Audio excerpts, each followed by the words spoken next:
Ces blocs de béton en ruine n'ont pas été très armés face à la pression de la mer, malgré le renfort de la roche.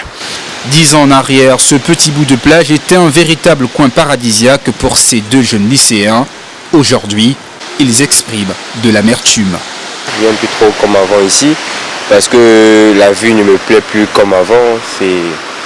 C'est désagréable. C'est désagréable, juste un peu le vent qui est toujours le même. C'est vrai qu'avec le temps, la mer monte sur la terre et il y a plusieurs dégâts. Il y avait plusieurs personnes qui habitaient sur les côtes là, mais avec la montée de la mer, plusieurs sont partis. Ici à Libreville, comme dans d'autres provinces du littoral, les dégâts sont considérables. Pour les experts, il faut agir au plus vite avec une érosion côtière qui évolue de 30 à 35 mètres chaque année. Le cas de Port-Gentil dans la province de l'Ogooué-Maritime avec cet ancien phare qui subit la menace du niveau de la mer.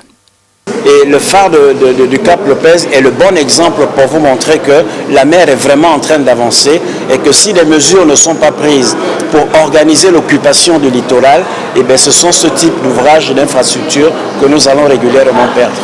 Le Gabon, par la mise en place de son plan d'action climat, compte réunir les moyens nécessaires pour faire face aux catastrophes naturelles à travers cet atelier de lancement du plan de mise en œuvre de la contribution déterminée au niveau national. Donc notre stratégie, elle est plutôt simple, c'est déjà de collecter les données scientifiques les plus à jour pour pouvoir prendre des solutions, de mettre en place des plans de lutte contre ces effets-là, donc plan national d'adaptation, plan national climat, pour lutter et trouver des stratégies dans ces milieux-là et de rechercher des financements pour pouvoir, par exemple, construire des infrastructures de protection sur le littoral. D'ici 2050, c'est près de 800 millions de personnes qui seront directement menacées par la montée des eaux avec comme première cible l'Afrique et l'Asie, si seulement rien n'est entrepris à temps.